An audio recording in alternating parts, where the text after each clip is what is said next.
Oi, gente! A gente está aqui em mais um episódio do Despertar da Loba, nosso podcast para o universo feminino.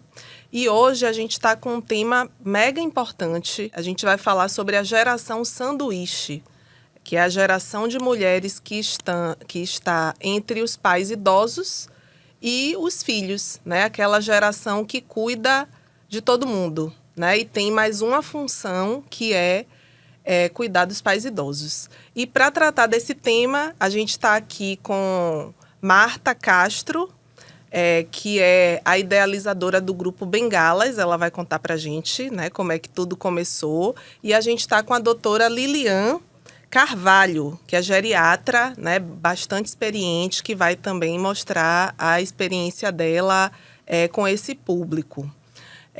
E a gente sempre começa, Marta, ouvindo histórias. E a gente quer muito conhecer a sua história.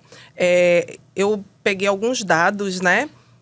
A gente não tem no Brasil dados concretos que mostrem como está essa geração sanduíche, né? O termo foi cunhado nos Estados Unidos, onde lá sim já existem pesquisas sobre esse fenômeno, né, digamos assim, e lá nos Estados Unidos, em torno de 53% da população de mulheres 40 a mais estão categorizadas na geração sanduíche, né? Elas cuidam dos pais idosos e cuidam também de filhos.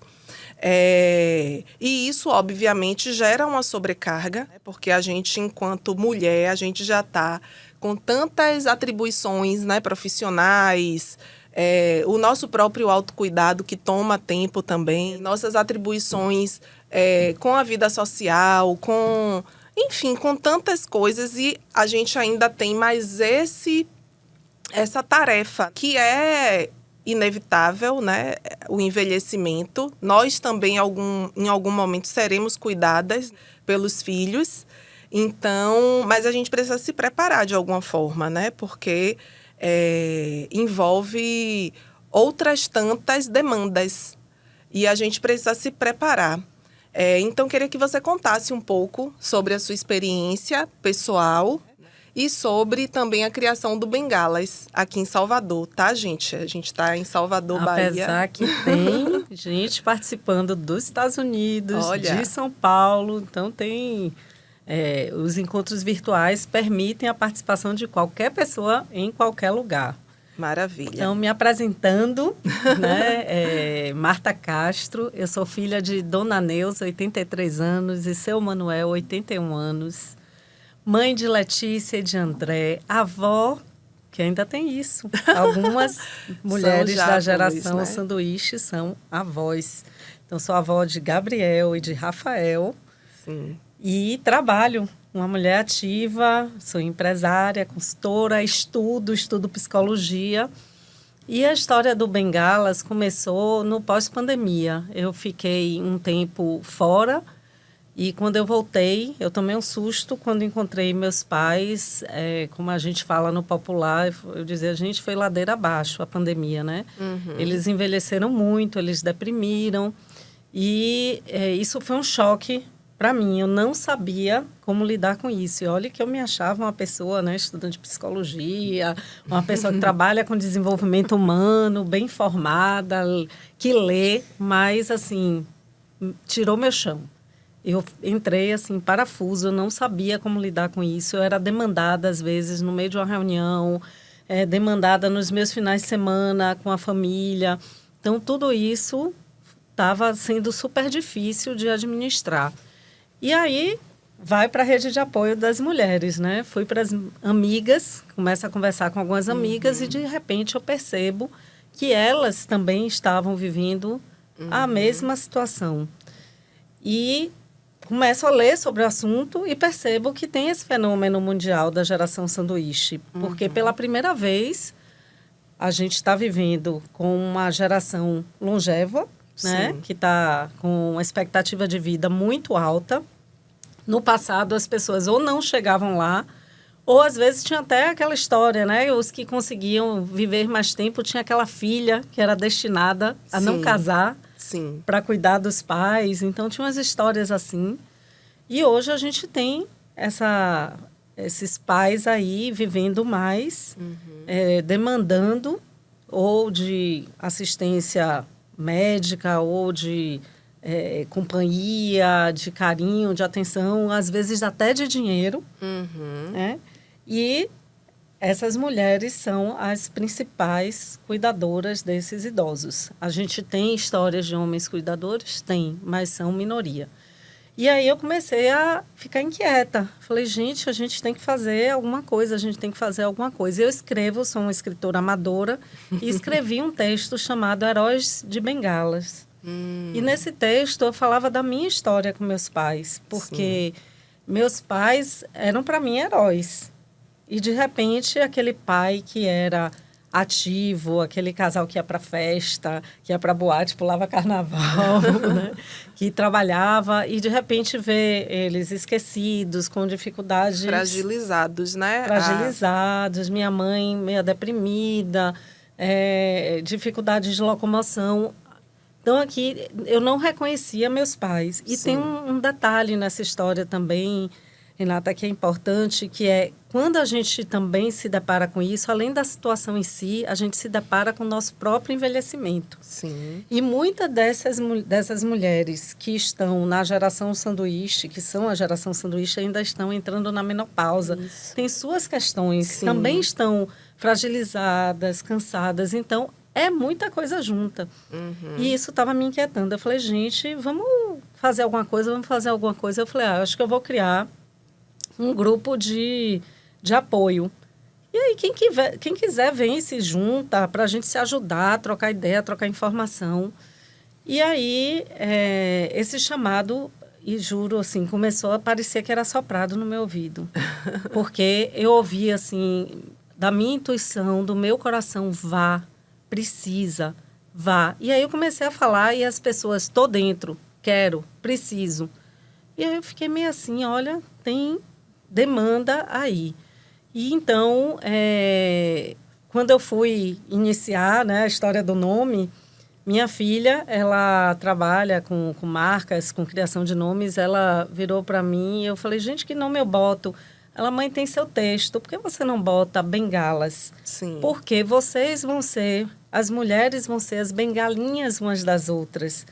E vocês vão ser as bengalas dos seus pais. Lilian não gosta muito do termo bengala, porque, inclusive, vocês estão tirando... foi tirado agora, né, do desenho do idoso a bengala. Mas vamos olhar para essa bengala metafórica. Porque qual é o papel da bengala? Quando a pessoa não consegue caminhar, ela te dá apoio e te dá capacidade de caminhar. Então, quando a gente está assim, fragilizado e encontra uma amiga que te dá suporte, que troca ideia com você... Ela é uma bengalinha sua, ela ajuda você a ficar em pé e a caminhar. E as bengalas dos próprios idosos também, né? Que não, ao mesmo tempo que a gente não tira a autonomia deles, 100%, né, dessa autonomia, a gente consegue apoiar, consegue ajudar, consegue acompanhar no médico, consegue direcionar. Não tá fácil, assim, envelhecer. Eu também tenho, né, os pais idosos na faixa dos 80 anos e as dificuldades são inúmeras. A tecnologia é uma dificuldade, né? Você lidar com celular, com aplicativos. É uma geração que, de repente, não está mais dirigindo e, ao mesmo tempo, não vai saber chamar o Uber pelo aplicativo, porque, às vezes, nem enxerga a tela do celular para poder... O meu não enxerga o meu pai, então...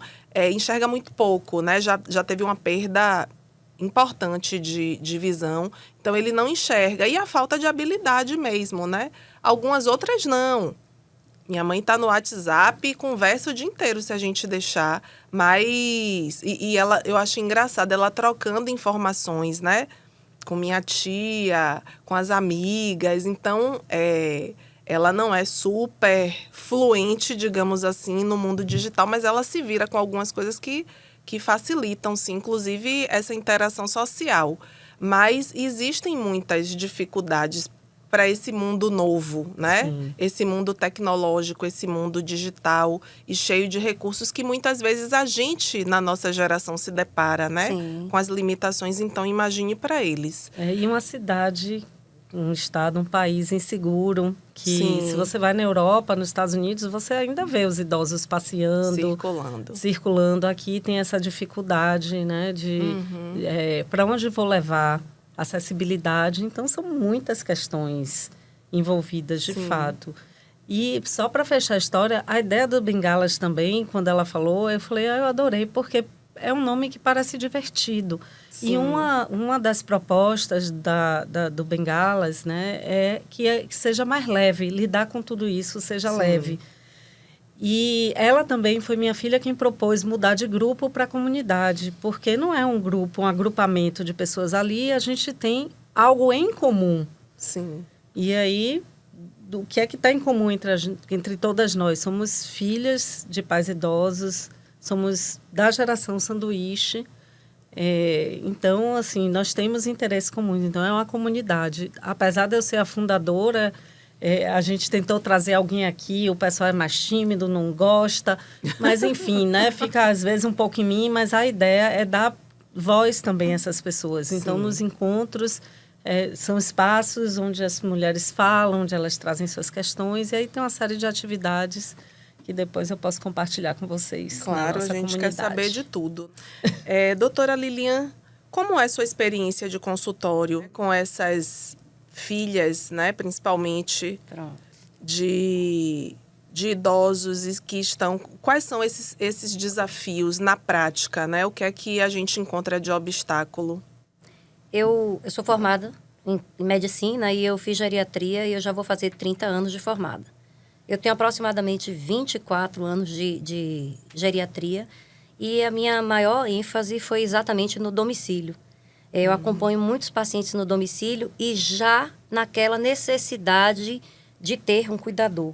Então, vai muito além do consultório, porque no consultório a gente ainda pega pacientes ativos que vão sozinhos. Sim. Diagnósticos iniciais, às vezes vão os casais, às vezes vai uma senhora acompanhada de uma tia, qualquer coisa assim. Mas em casa, a evidência é muito maior dessa necessidade. Sim. E o que a gente observa, que eu sempre observei nesse tempo todo, é que, com toda certeza, a quantidade de mulheres que são responsáveis pelos idosos, ela é muito maior. Não só na profissão formal do cuidador, mas quanto no informal, né? Porque o formal é aquele empregado doméstico que acaba começando a tomar conta do idoso, vai fazer um curso de especialização, vai começar a trabalhar com paciente idoso, começa a se aperfeiçoar e começa a atender somente os pacientes idosos. Mas o que a gente vê muito mais são as filhas, né, ou as esposas, ou as noras, assumindo esses papéis de cuidadoras.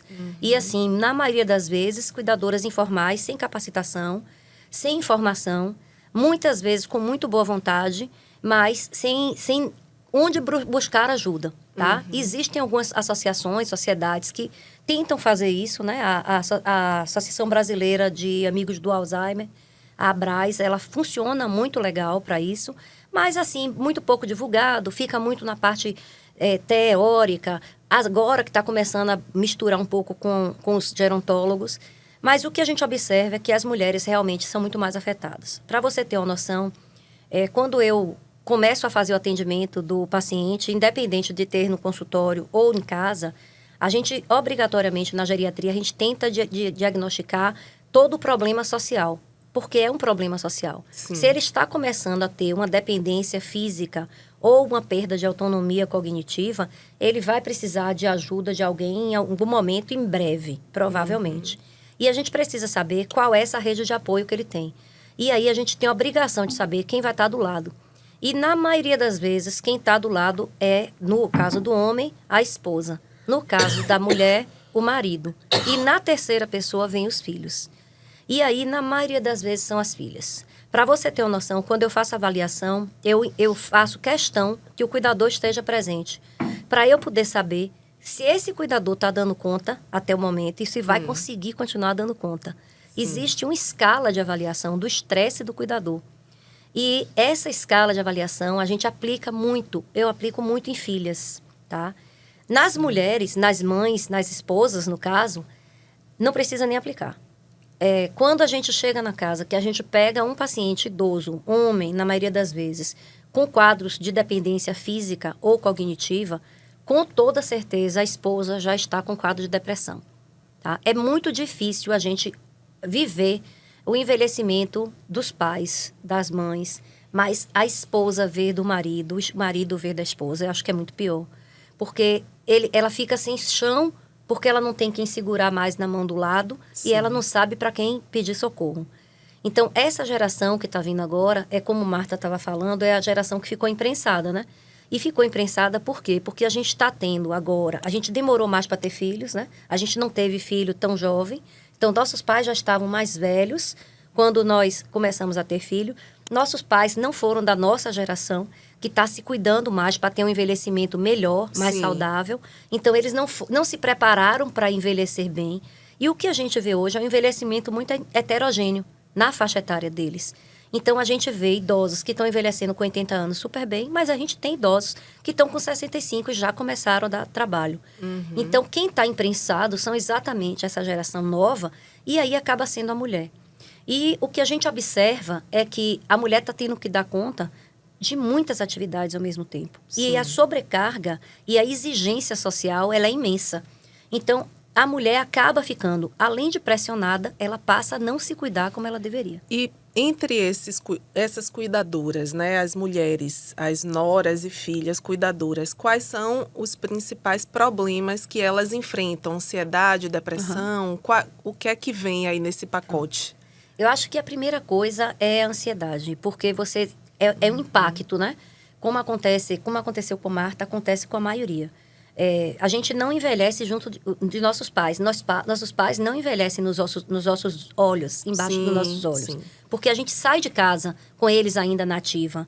Então, quando a gente se dá conta de que eles estão começando vamos dizer, capengar, a começar a ter a necessidade de ajuda, a gente para e olha e faz assim, nossa, como eles envelheceram. Como é que ele não dá mais conta? Como é que ele se perdeu no meio do caminho para casa? Como é que minha mãe me liga e me liga 10 vezes para me perguntar a mesma coisa? Está acontecendo alguma coisa. Então, no primeiro momento, é uma questão assim, eles tomam um susto grande e vem a ansiedade. Como é que eu vou lidar com isso agora? Sempre foi o contrário. Todas as vezes que eu precisei de meus pais, eu ia até eles para dar o problema. Precisava de dinheiro, ia para eles. Precisava de conselho, ia para eles. E agora? Eu tô vendo minha mãe que não vai dar conta de me aconselhar mais e agora eu que tô indo ter que aconselhar. Eu vou ter que levar ela pro médico porque eu não tô dando conta. E aí vem a impotência porque eu não sei o que fazer. A maioria das vezes e aí eu levo para quem? Para onde é que eu vou agora? Ela tá com depressão, eu vou pro psiquiatra? Ela tá com um problema no coração, inchou o pé. Eu aí vou levar para quem? Começa a você levar para as especialistas. E ninguém concentra isso, porque na verdade o geriatra, ele é geriatra e gerontólogo. Ele está inserido no problema social do paciente. Sim. Então, a gente consegue visualizar O todo, né? todo e quem está do lado. E de onde vai ter que vir o apoio. E a gente consegue identificar quem vai dar o apoio. Vai ter que dar o apoio qual, como, o que é que eu faço para ajudar. Então, a gente já tem umas estratégias, o geriatra tem umas estratégias que ele utiliza assim, a filha chega em desespero, eu já faço assim, calma. Primeira coisa, tá dormindo em que tipo de cama, sua mãe? Em tal cama. Não, eu vou lhe dar um telefone, vou passar para seu WhatsApp um contato para você alugar a cama. Olha, calma, tem um grupo que vai na sua casa para fazer a adaptação da casa. Peraí, o que é que você precisa? Não, o curativo você compra nesse lugar. Então, a gente tenta meio que dar um norte e facilitar. Isso é a primeira coisa. E aí, é inevitável. A consulta geriátrica, quando o paciente tem algum déficit cognitivo ou motor, ela se estende e, na maioria das vezes, 50% da consulta é voltada para quem está acompanhando ele. Para essa cuidadora. Porque a gente precisa orientar, entenda. Se aquele paciente não está dando conta, às vezes, é mais importante para mim a saúde do cuidador do que a dele. Tá? É tão importante quanto, ou até mais importante, que o cuidador esteja bem. Então, se eu só tenho eu tenho uma mãe e uma filha, e a filha mora com a mãe, e só tem ela para tomar conta. Se essa filha não estiver bem, ela não dá conta nem dela, nem da mãe, eu vou ter que cuidar das duas. E aí vira uma confusão em casa, né? Marta, teve algum momento assim chave que caiu a ficha e que você falou, pô, agora eu vou ter que tomar a frente aqui, cuidar deles? Teve esse momento crucial assim que você lembre? Olha, meus pais, apesar de estarem com dificuldades, eles ainda são bastante autônomos, né? Eles moram um com o outro e se viram. Mas algumas coisas eu precisei chegar mais perto. E esse momento de cair a ficha, não foi a minha ficha que caiu. Caíram a ficha por mim, que foi quando justamente a geriatra vira e fala, olha, você tem que assumir isso. Não espere mais de seu pai fazer isso. Você precisa assumir, você precisa estar lá. E esse momento é muito difícil, justamente porque você fala assim, meu Deus, como eu vou dar conta? Né? Como é que eu vou dar conta de tanta coisa? Que falei de filhos, netos, ainda tem casa, tem marido, tem trabalho, enfim. E aí, realmente, nessa hora, eu precisava de apoio. Precisava de apoio porque a cabeça fica tão zonza, é tanta informação, é tanta demanda, que você precisa de apoio para parar e organizar a mente, né? Por isso que eu acho bacana essa primeira orientação muito prática. Tipo, vai tirando, né, as providências práticas. E aí, o segundo momento, eu acho que é olhar para si, né? E isso foi, por exemplo, o tema da minha terapia e vem sendo, nos últimos 1 ano e meio, o principal tema da minha terapia, porque começa a envolver algumas outras coisas. A principal delas, né, é culpa. Então, é o que eu vejo no grupo, as mulheres. Eu até fiz uma pesquisa que não é uma pesquisa acadêmica formal, mas, assim, quando eu comecei o Bengalas, eu mandei para um grupo de amigos, e como eu tenho muitos amigos da minha idade vivendo isso, amigos e amigas, né, mandei uma pesquisa. E nessa pesquisa, que eu tive em um fim de semana, 165 respostas. As pessoas que cuidavam dos pais idosos, que ainda se sentiam, que tinham uma demanda, né, que não eram os pais muito autônomos, 50% delas ou se sentem sobrecarregadas ou se sentem culpadas. Então, assim, se você larga tudo, ou dá conta de tudo, você se sobrecarrega. Sim. Se você não dá conta de tudo, você se culpa. E essas mulheres sempre se cobram muito mais. E eu me vi nisso. Então, para mim, o ponto principal foi a culpa, porque eu não estava nem me permitindo ser feliz. Então, se eu viajava com meu marido e filhos, eu sentia culpa, né? Mas aí, se eu estava com meus pais e eles não podiam estar, eu sentia culpa porque eu não estava com eles, né? É um dilema, né, que se instala. Se instala. E a gente fica querendo dar atenção a todo mundo e nem sempre é possível, né? Doutora Lilian, dentre os problemas de saúde que são mais comuns,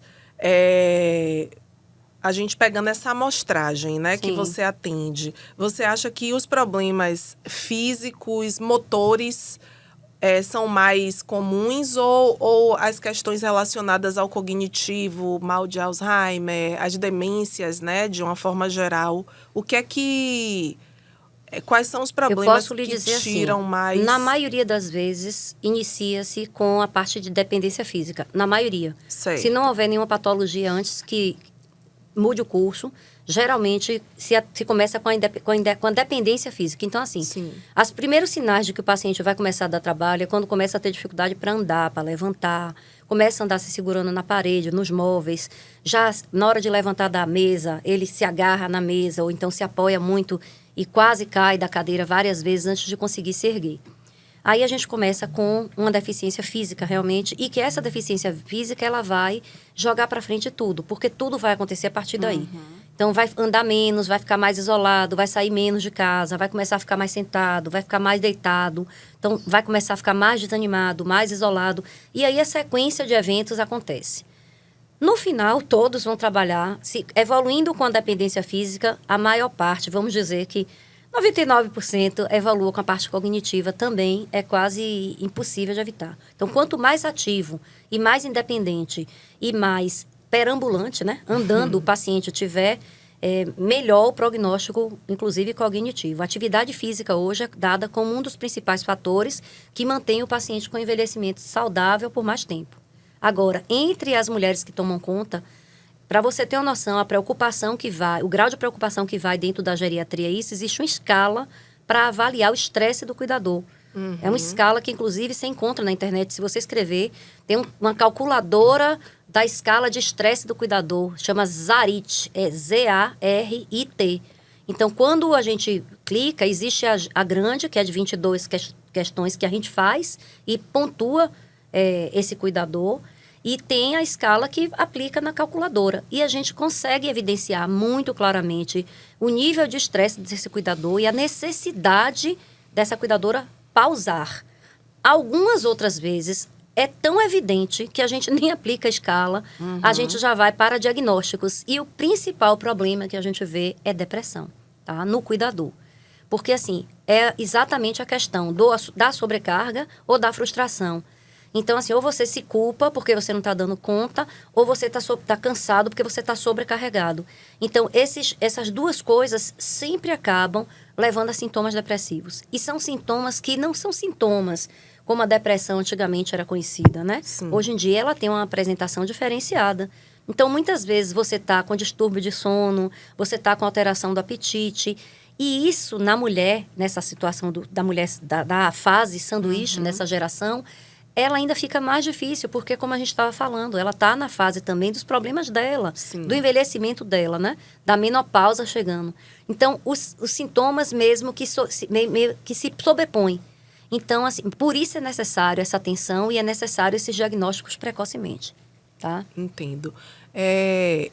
Recentemente eu assisti o documentário, né, que está na Netflix, das Zonas Azuis, que é muito interessante, porque ele faz uma pesquisa, um repórter da National Geographic, ele passa por vários locais do mundo onde existem as comunidades centenárias, né? Nessas comunidades onde as pessoas são muito...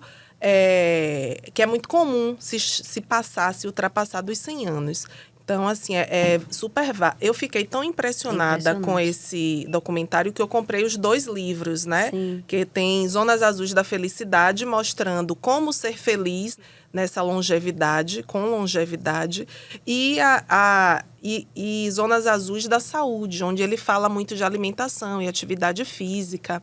E fica muito claro, né, que o impacto que a atividade física são 3 pilares, basicamente, né? Tem outros, mas basicamente a questão da sociabilidade, então você envelhecer com Interação amizades social. e com pessoas, com familiares próximos, a questão da atividade física, que em muitos locais não necessariamente essa atividade física precisa ser uma academia.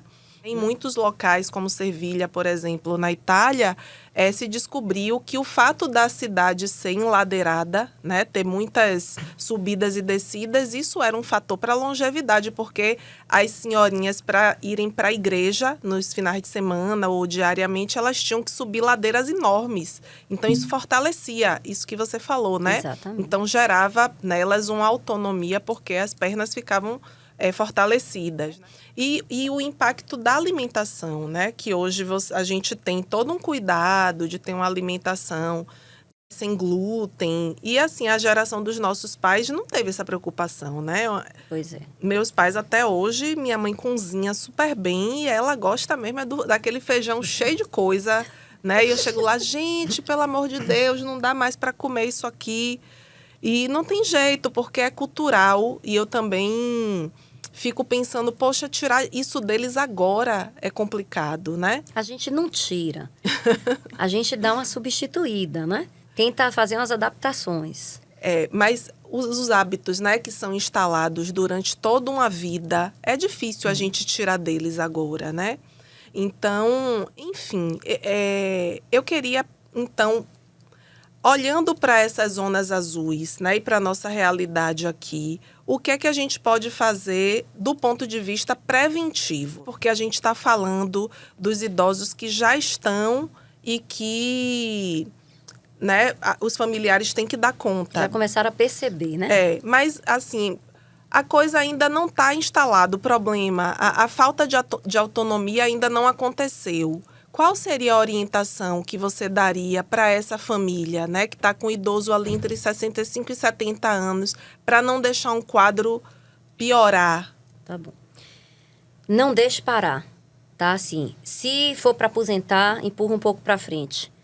Se for para deixar sair de trabalho porque tem necessidade, que mantenha a interação social. Mantenha a atividade física. é importantíssimo. Melhore o peso, mas de forma saudável, mantenha músculo. Então, assim, são coisas essenciais. A alimentação tem que ser rica em proteína. Eu tenho que ter uma atividade física diária. Eu não gosto de fazer atividade na academia. Então, vamos buscar uma atividade que goste. Nem que seja andar, passear, nem que seja andar no playground, mas a gente tem que achar. Sim. E o mais importante que eu acho é o seguinte. Eu falei isso na última vez que eu tive com Marta e vou repetir. A gente precisa entender que o problema dos pais é que quando eles se aposentam, que eles começam a ficar dentro de casa, perdem as relações sociais e a gente envelhece, sai e os netos também não querem mais fazer a companhia, eles precisam arrumar um propósito de vida. Sim. A falta de propósito dos pais é o que faz eles darem trabalho a vocês. É a falta do que fazer que vai fazer ele te ligar. E como ele não tem o que falar, porque ele não tem novidade para contar, ou você dá a novidade, ou ele vai lhe trazer problemas. Porque é disso que eles passam a se alimentar, quando eles não têm o que fazer e nem com o que se preocupar. É uma forma de ter atenção também, né? Minha filha, eu tô aqui, não tô passando bem. Exatamente. Tô Então, sentindo acaba tal sendo coisa. uma arma de troca, né? Um instrumento de troca, a queixa. Então, assim, você não quer a queixa? Cria um propósito. Então, assim, muitas vezes a gente coloca pessoas para tomar conta, cuidadores, empregados, mas a gente não orienta o que fazer com o paciente idoso. Então, criar uma rotina, não de dia a dia, mas criar uma rotina semanal, em que ele tem atividades obrigatórias para fazer. Entenda, por obrigatório, é prazerosa a ele. Eu não vou botar ele para obrigar a fazer uma coisa que ele não queira, mas que ele se sinta na obrigação de ter que fazer, que aquilo gere um prazer. Vamos exemplificar. Na prática, o que é que seria isso? Uma Pronto. terapia ocupacional, um esporte? Pronto. O que é Hoje que a gente pode... tem ainda muito pouco espaço para o idoso dentro da cidade de Salvador. Ainda não Sim. começou a se perceber que a gente está com uma demanda reprimida dentro de casa. Porque o que todo mundo fez foi botar os idosos dentro de casa e deixar eles quietinhos porque é mais seguro. Tá? Mas a gente precisa começar a criar ambientes amigáveis e aceitáveis para o paciente idoso. E seria em qualquer lugar. Os grupos de idosos, muitas vezes, existe um preconceito do idoso aceitar participar de grupos de idosos. Primeiro, porque ele não se considera idoso. Segundo, que ele acha que está todo mundo ali a gagar. Então, não tem que ser uma coisa obrigatória. Deveria ser uma coisa não intencional. Então, vamos tentar promover isso. Como seria? Descidas para o playground. Fulano de tal joga xadrez. Você não já gostava de jogar botão? Vamos fazer um campeonato de buraco. Começar a inventar num ambiente que, primeiro, está próximo dele. Ou dentro de casa da família, ou então dentro do condomínio. Posteriormente, começar a buscar lugares em que seja acessível para eles, mas que seja seguro. E, a partir daí, a gente buscar o que é que de atividades faz bem. Eu gosto de pintar, eu nunca pintei. A resistência maior para esse tipo de coisa sempre é dos filhos, pode acreditar. Quando eu viro para um filho e faz assim, por que você não leva ela para tentar fazer uma aula de pintura? Ela nunca gostou de pintar. Sim, mas agora pode ser que ela se interesse. Talvez ela nunca tenha gostado, porque ela nunca tenha tentado, porque nunca tinha tido tempo. Então, vamos tentar ver se botando ela, leve para pintura, depois leve para um trabalho manual. Nunca fez. Vai começar, vamos ver, porque ocupa. Na hora que ela chegar, que o grupo foi interessante, que o trabalho foi interessante, que ela começar a ver que o tempo passou e que ela não percebeu, talvez ela comece a se interessar e aquilo ali se torne um novo hábito. Um novo hábito que ela nem mesmo sabia que poderia desenvolver. Né? Hábito, Perfeito. a gente fala tanto, né? Vou para academia, meu Deus, eu tenho que criar o hábito. O hábito, como eu vejo falar diversas vezes aí, não se constrói com menos de 30 dias. Você tem que ter a persistência de estar fazendo aquilo ali para você ter o prazer e se habituar e ter vontade de fazer de novo. Verdade. É isso que a gente tem que trabalhar. Tem alguns idosos que eu acho que eles conseguem abraçar os hobbies, né? Quem tem um hobby, né, na nossa idade, por exemplo, e que consegue levar esse hobby até o fim da vida, né? Minha mãe a vida inteira costurou, né? Minha mãe é do interior, é uma mulher criada numa fazenda, então ela aprendeu a cozinhar super bem, ela costura muito bem, costurou a vida inteira e ela a vida inteira bordou. Então, imagine que hoje ela está com 80 anos e eu vejo minha mãe pegar a agulha, enfiar a linha ali no fundo da agulha e ela costura o ano inteiro. No final do ano, ela tem dezenas de paninhos de cozinha para dar para as sobrinhas, para as minhas amigas, né? Para as amigas É um das filhas. propósito? É um propósito. Então, toda vez que eu falo, minha mãe, a gente tem que colocar uma pessoa para fazer congelamento na sua casa, para você ficar mais livre, ela fica ofendida, né? Porque o cozinhar para ela é uma terapia ocupacional, né? É uma rotina. É uma rotina. É uma obrigação rotineira. É o jeito dela demonstrar amor também, né? Quando os netos vão e que ela consegue ver todo mundo comendo, aquilo ali é um prazer enorme para ela. E é uma ocupação que faz ela passar o tempo e não ficar ociosa. Sim, e se sentir importante, né? Útil. Dentro da família, porque ela tá ali nutrindo todo mundo e ela quer ouvir elogio, né? Gente, tá bom, e ela quer ouvir que tá bom, que tá gostoso, que Pois é. e os agradecimentos. Então, tudo isso preenche. Marta, eu queria que você falasse um pouco, dentro desse universo do Bengalas, quais são os principais desafios que você tem percebido entre essas mulheres? E o que é que o Bengalas tem ofertado de ferramentas, né? A doutora Lilian falou sobre essa questão das atividades para os idosos, mas, além disso, o que é que vocês têm ofertado de ferramentas para ajudar no dia a dia das pessoas? Então, a comunidade Bengalas tem 3 ações. A primeira ação é um grupo de acolhimento que acontece virtualmente todas as terças-feiras à noite, de 19h30 às 21h, via Zoom. E aí, como eu já tenho experiência com facilitação de grupos, eu facilito o diálogo entre essas mulheres. Certo. E os primeiros encontros foram encontros de desabafo, né? Muito choro, muitas histórias, muita dificuldade de enxergar caminhos. Sim. E a gente está ali para acolher, né? E aprender com as experiências uma das outras. Eu falo elas, assim, mas na comunidade, por exemplo, na pesquisa que eu fiz, 10% das respostas vieram dos homens e 90% de mulheres, e no grupo só tem um homem. As outras membros são todas mulheres. Então, a gente tem esse acolhimento e que eu tenho sempre trabalhado nessa facilitação com elas para sair do problema, né, para a oportunidade, da escuridão para a luz. Perfeito. Porque acolher é importante, mas ficar alimentando é difícil, a né? gente tem que ir para ação, né? E ver o que é que a gente pode fazer para sair dessa escuridão aí, desse cenário ruim, né? E aí vem as 2 outras ações, né? Nós temos um grupo de WhatsApp, que é um grupo de troca de informações. Sim. Todo tipo de informação. Desde onde tem uma promoção de fralda geriátrica a um artigo bacana, uma matéria que saiu sobre um tema interessante, e aí os temas são os mais variados, desde o envelhecer bem até questões mais relacionadas ao cuidado dos pais idosos. A gente troca dicas aí, isso que Lilian trouxe, né, de manter o idoso ativo, sociável. Então, quando alguma faz um programa, recentemente eu fui para um espetáculo e o lugar era de uma acessibilidade ótima para idosos, as pessoas super atenciosas. Botei no grupo, mais umas 5 levaram os pais. Então, a gente troca esse tipo de informação, né, do que fazer com esses idosos. E tem a parte de produção de conteúdo, onde a gente mantém o Instagram ativo. Na verdade, no Instagram, nós até reproduzimos mais artigos, matérias, mas tem o podcast Bengalas também, onde nós levamos profissionais para darem dicas. Então, a doutora Lilian já foi uma das convidadas, já levamos doutora Andréa Santa Rosa, que é psicóloga, doutor Alan Santos, fisioterapeuta, né? E por aí vai. E já está, assim, uma lista de convidados, de assuntos, né? O que não falta é assunto. É assunto. E agora, então, depois desse tema do Enem, esse tema está fervilhante. A gente tem recebido convites para falar sobre isso, porque quando pensam nessa mulher cuidadora, muitas vezes não estão ainda considerando esses pais idosos. Falam dessa mulher cuidadora que cuida, né, dos filhos, dos netos. Da casa, da né? casa. E olha que meu grupo é um grupo de mulheres que tem um acesso bom, né, de classe média.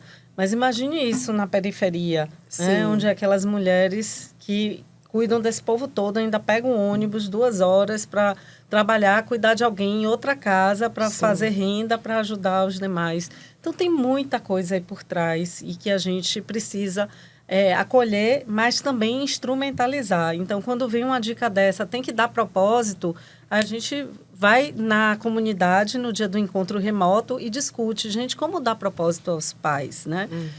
Aconteceu essa semana um fato interessante de uma das nossas colegas que foi com os pais no shopping e eles esqueceram onde tinham estacionado o carro, né? E ela se acabando de rir com a situação. Eu falei, gente, o que a gente tem para aprender com isso? Porque eles vão esquecer onde pararam o carro. O que a gente vai fazer? Vai brigar com eles? Eu esqueço, viu, gente? Eu esqueço, eu tenho que tirar foto da plaquinha do estacionamento. Eu só paro no mesmo lugar. B verde, G2, senão eu fico louca. Eu já tô, então, aí com o envelhecimento avançado. Então, realmente, não dá para criticar, ou você está né? sobrecarregada. Pode Pode ser. ser. Então, a gente tenta trazer assim, tá? O que a gente pode fazer? Aí, o próximo encontro vai ser rir para não chorar, né? Então, a gente vai trazer assim, um exercício de olhar para as situações de uma outra perspectiva. Então, por exemplo, a psicóloga que esteve conosco, ela estava falando desse lidar com leveza, né? Da gente, você está cansado de ouvir as mesmas histórias? Crie histórias com eles, crie projetos, né? Traga temas para serem discutidos, faça uma brincadeira. Então, o fisioterapeuta falando, olha, se eles estão resistentes, vá comendo pelas beiradas. Minha mãe mesmo, é uma história, ela tinha uma enorme resistência à psicoterapia e fisioterapia. E aí, eu fui, né? No início, eu brigava com ela. Sim. Você tem que fazer, porque é importante fazer, porque...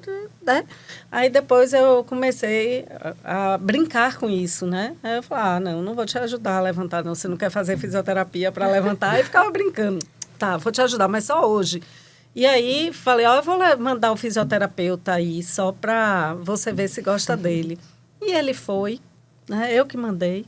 A importância de uma pessoa aí que seja gerontólogo, saiba lidar com o idoso, porque não é qualquer profissional. Não é qualquer, com certeza. Muitas vezes, a gente tem que lembrar de um outro fator, Marta, que é assim, o recurso é limitado.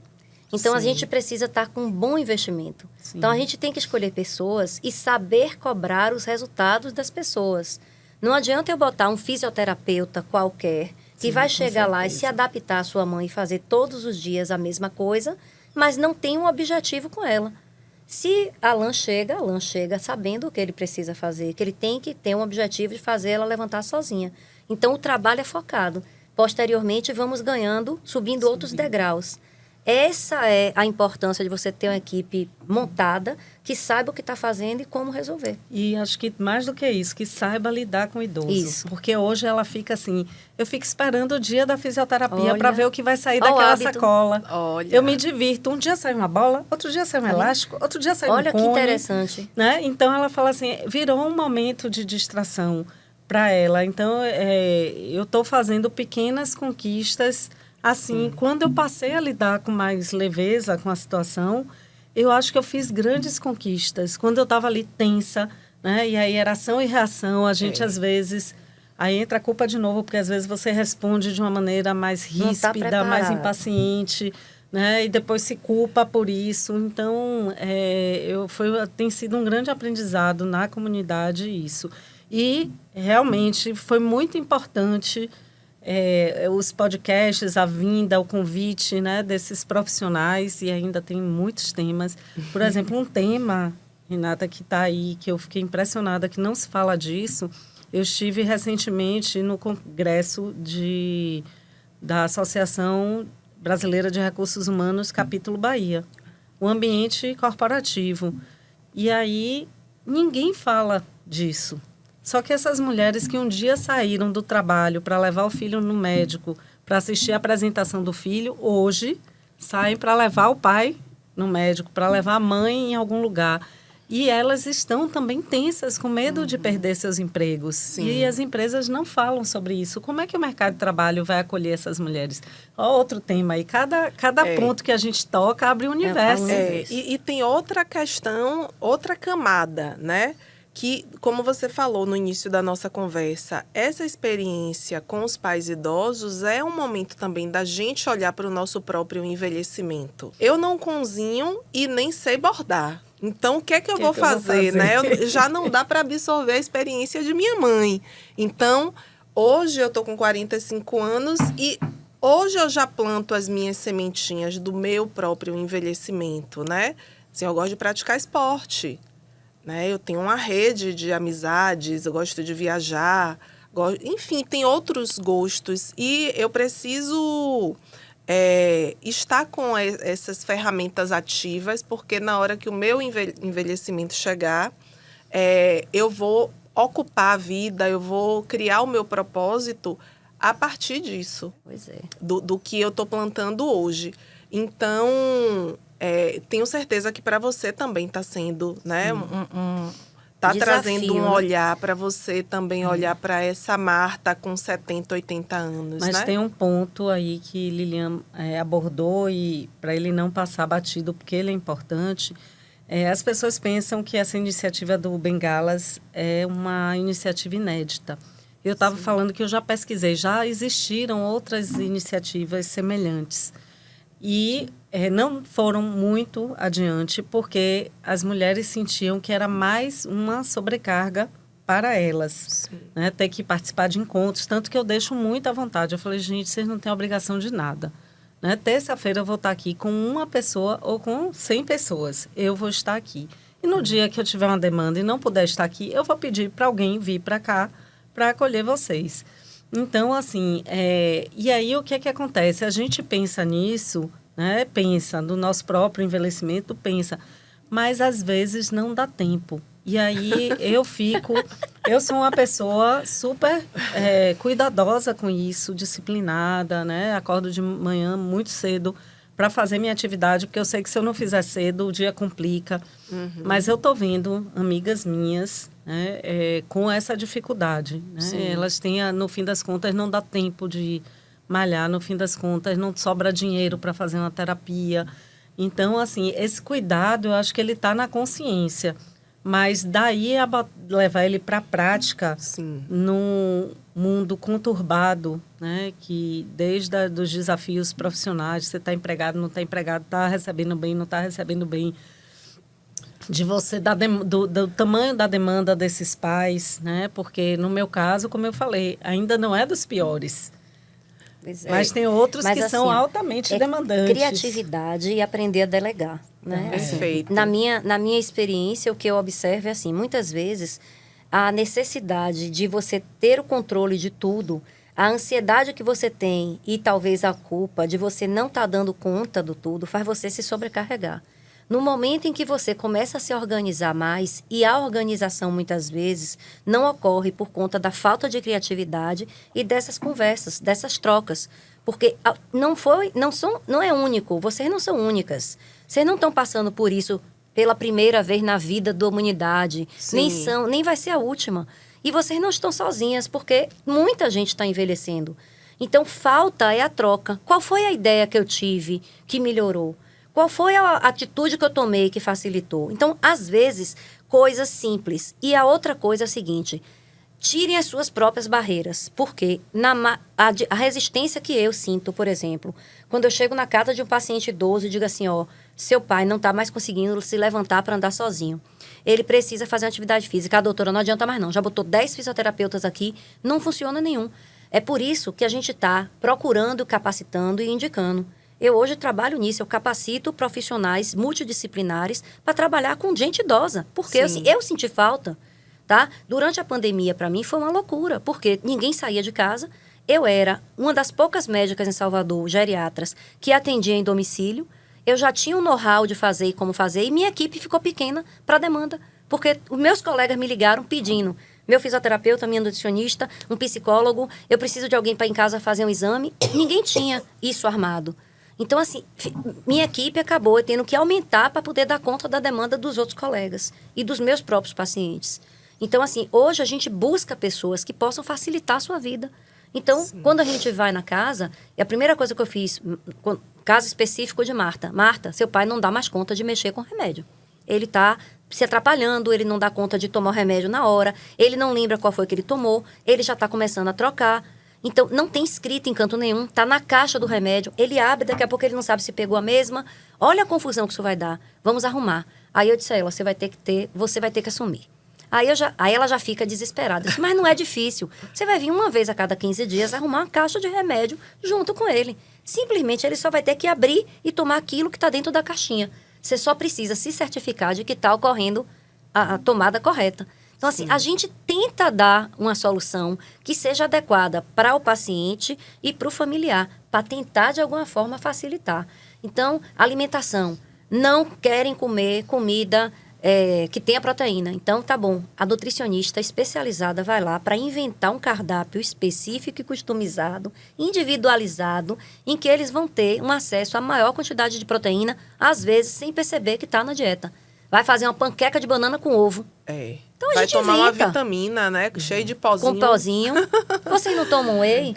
Poucos pacientes idosos têm contraindicação de tomar whey. Já existem suplementos de whey específicos para o idoso. Então, assim, a gente precisa começar a conhecer e explorar e tentar melhorar esse arcabouço de criatividade, de sugestões, de ideias que possam trazer facilidade para as pessoas que cuidam, para as cuidadoras e também qualidade de vida para os idosos. Uma coisa que a gente trata muito aqui no Despertar da Loba é sobre essa mulher se olhar, né? E um dos pilares, né, que a gente precisa, enquanto mulher, colocar na vida para poder se cuidar, né? Olhar para si, se proteger, é a questão do limite mesmo, né? A gente vê, às vezes, famílias com... Eu tenho, né, amigas que as famílias são enormes, com vários irmãos, e uma abraça a causa e os outros se acomodam. Óbvio que existem as famílias das filhas únicas, né? Mas a maioria não é única. Tem os irmãos e eu aprendi o seguinte, que é muito importante a gente pegar a nossa capa da Mulher Maravilha, dar várias dobradinhas e botar na caixinha. Porque a Mulher Maravilha, ela é maravilha para todo mundo, menos para ela, né? Então, esse ponto também eu acho que é importante dessa mulher que está à frente de tudo, dela colocar um limite, dela convocar as outras pessoas da família, inclusive os homens, a participarem, entendeu? Porque os irmãos mais novos dessa mãe ou desse pai podem apoiar, né? Os filhos homens podem apoiar, né? E muitos falam, eu não posso, eu trabalho o dia inteiro, eu sou executivo, trabalho no seu... Tá, então você não pode, você então vai remunerar um cuidador para ficar aqui num horário extra do que já existe para poder você dar a sua participação no processo. Então, essa questão do limite, eu não sei se vocês trabalham no Bengalas, mas eu acho que é fundamental, né? Eu e uma irmã, e meu pai tem filhos do primeiro casamento, que não participam tão ativamente, mas a gente tem essa troca, eu e minha irmã, né? Minha irmã ainda mora com eles, então ela participa mais, mas eu também me envolvo, porque tem um determinado momento que começa a aparecer câncer. Lá em casa, os dois tiveram câncer. Um teve câncer de estômago no ano, a outra teve... Minha mãe teve um câncer de intestino no outro ano.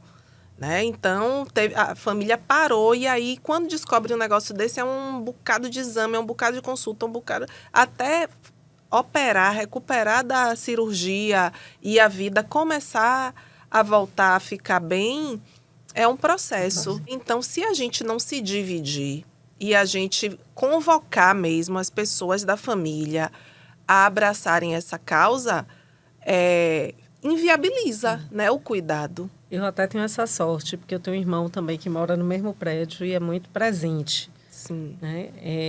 Mas essa queixa vem muito, e esse exercício com a culpa e com o limite, acho que são os pontos principais. Agora vem uma outra coisa, assim, que também aparece bastante. Nessa hora emergem muitas dores. Sim. Sim. Então, muitas histórias do passado mal resolvidas Voltam, né? Cuidar de um pai ou de uma mãe que não cuidou de mim. Perfeito. Então, assim, essa mulher, ela precisa realmente de cuidado. Ela precisa de acolhimento, de assistência, até para ressignificar esse momento, né, essa relação, resgatar muitas coisas que às vezes é o tempo, é a hora de resgatar. Então, E às vezes é a hora de se reconciliar com esse passado de dor, de entender. A constelação familiar explica muito isso, e é um recurso que eu, pelo menos, acredito. E assim, estudando sobre constelação familiar, eu também, né? Todo mundo tem suas questões com pai e mãe, e me ajudou muito a entender que eles foram o que deu para ser. Eles foram os melhores que eles conseguiram dar conta de ser, né? E que é isso, que é o momento agora de acolher essa velhice e de aceitar do jeito que eles são, né? Então, e o para trás a gente não tem como resolver, não tem como refazer. não tem como voltar. Mas o para frente é uma escolha nossa. Isso. Sim. Né? Então, eu falo muito assim, gente, para trás não dá, mas assim, o que você quer para frente? E aí tem histórias lindas assim que surgem também, né? De perdão, como o perdão ali libertador, Sim. né? De aceitação. E isso não diminui nada, né? Não justifica o que passou, mas ajuda a lidar melhor com esse momento presente, com esse desafio que é estar convivendo com essas pessoas. No mínimo, uma compaixão. Perfeito. Isso No aí. mínimo. É humanidade, né? Uma Humanidade. questão de humanidade. Eu percebo também, assim, em casa, né? Com meus pais e com os idosos da família, que essa fase também é uma fase das revisões deles, né? Deles fazerem as próprias revisões e deles tentarem, né? Os que podem, tentarem consertar, entre aspas, né? Algo que não tenha sido, que eles próprios consideram como uma falha, né? Deles. E tentar as reconciliações mesmo com esses familiares e com até amizades, né? E Então, um outro aspecto também que é importante a gente lembrar, que a gente fala de vários momentos, né? A gente fala da fase que a gente está passando agora. Nós estamos passando pela fase da loba, da menopausa, vai chegando lá, mas a gente para, né? E o restante? Nós vamos envelhecer, né? Ou foi, ou é, ou será, e a gente vai ser velho. sim, Então, só não vai ser velho quem morrer antes. quem morrer, Deus Então, é a gente mais. tem que pensar... A gente chega lá. Pois é. A gente tem que pensar em todas essas questões para nós também. A gente não está só construindo a nossa velhice do ponto de vista nosso físico e cognitivo. A gente tem que pensar quem vai me segurar lá na frente. Na mão de quem que eu vou tá segurando? Vai ser minha filha única que eu resolvi botar para morar fora? Ela vai voltar para ficar comigo? Eu vou morar com ela onde ela está? Então, assim, hoje são aspectos muito diferentes que a gente vai ter que enfrentar. Né? Nós estamos sendo hoje a geração sanduíche imprensada e a gente não sabe o que é que vai ser na nossa velhice, porque a gente também não fez um preparo para isso ainda. Então, a gente tem que começar a aproveitar que estamos nessa fase dos Estamos 40 em tempo, né? e De começar a olhar organizar. para frente. E uma Pois coisa é. bacana que está surgindo nesse sentido, engraçado que o Bengalas é filhos de pais idosos, não necessariamente é a geração sanduíche. A gente tem algumas pessoas que participam da comunidade que não têm filhos, Perfeito. só cuidam dos pais. E Já essas enxergam, pessoas né? começam a falar assim, o quanto elas estão aprendendo para pensar na velhice delas, né? E aí já circularam algumas matérias sobre comunidades de amigos Isso. que hoje constroem, compram um terreno Que e é muito compartilham, comum, né? né? Nos as Estados Unidos, na casinhas. Europa, as pessoas Isso. fazem Fazendo isso. Já tem projetos aqui no Brasil que a gente já está começando, que é o CoSênior, né? Live Sênior, que você faz a coabitação em que você tem os quartos separados, como se fossem kitnets, em que você tem um estúdiozinho para cada um, e você tem uma área comum, que é a área grande, Sim. onde se fazem as refeições, onde se prepara a comida, onde se lava a roupa. E esses são os momentos de encontro, né? Então, não é somente uma biblioteca. Existem locais para eles se encontrarem o tempo inteiro. E eu já disse que eu quero ir para uma dessas, Também quero. porque eu gosto de conversar. O problema é a gente começar a pensar agora em fazer, porque ainda não tem aqui, né? Nas zonas azuis, né, no documentário, eles mostram a importância da falta de automação, né, na vida. As mulheres idosas de algumas comunidades na Costa Rica, né, que elas preparam as tortilhas moendo o milho no moedor manual. Então, aquele trabalho da manivela, aquilo é uma atividade física, né? Então, a importância dos homens, que até hoje trabalham pelo menos um turno, eles ainda vão para o pasto, para, né, trabalhar com gado, com cavalo. Então, essas atividades manuais, elas ajudam a gerar atividade física e contribuem na longevidade. E é nesses momentos... Na socialização. Na socialização. Nesses momentos de preparar as coisas juntos, que elas se encontram e conversam e trocam ideia. E o senhorzinho lá sai para tomar a cervejinha dele. Tem um senhor de 104 anos que ele trabalha de 4 da manhã a 10 da manhã, ou seja, é uma jornada de 6 horas. E depois ele passa o dia na comunidade, toma uma cervejinha, dança. Então, eu acho que a gente se perdeu um pouco nisso aí, porque tem a máquina de lavar roupa, tem o liquidificador, tem o controle remoto, e todas essas máquinas, né, vão tirando a gente de um movimento, né? O elevador, né? Essa coisa do subir escada lá, as velhinhas de Sevilha que subiam as ladeiras para chegar nos lugares. Então, essa coisa do andar a pé, que a gente praticamente não faz. A gente precisa ir numa esteira de academia para andar a pé. E assim, é hábito, porque a gente pode andar a pé no nosso próprio condomínio, se a gente for numa praia, e a gente não usa desses recursos, né? Isso aí. E eu acho que também nesses lugares tem uma coisa bacana, que é o respeito, o reconhecimento ao idoso. O idoso na nossa sociedade, ele não é valorizado. Então, eles sofrem do etarismo. E nessas comunidades, acho que esse não foi o foco do documentário, mas nessas comunidades também o saber ancestral, o saber dos mais velhos, a sabedoria, na verdade, é muito valorizado. Isso. Então, eu gosto de ouvir histórias, né? Eu tinha uma coisa muito forte com a minha avó, eu gostava das histórias, de conversar com a minha avó.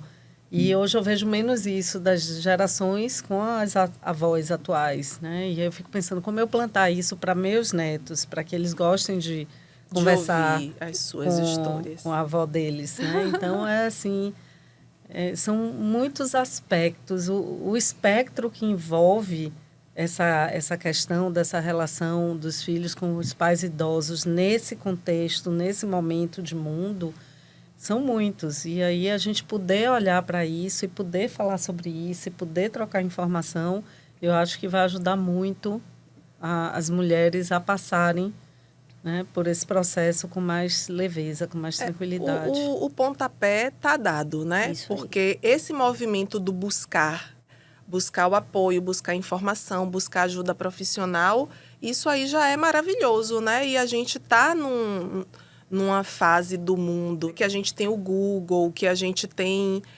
esses grupos, que a gente tem acesso à informação de uma forma muito mais fácil. Assim, o assunto não se esgota, tá? O nosso tempo aqui acabou, adorei a conversa. Acho que esse assunto não se esgota, a gente vai ter oportunidade de falar mais sobre isso e de contribuir, né? Também deixar a nossa contribuição para que as mulheres, as nossas lobas, possam se cuidar e também aprender a cuidar dos seus, né? Dos seus idosos. Então, quero agradecer a vocês pela presença, Foi ótimo. pelas informações. E é isso, gente. Vamos lá.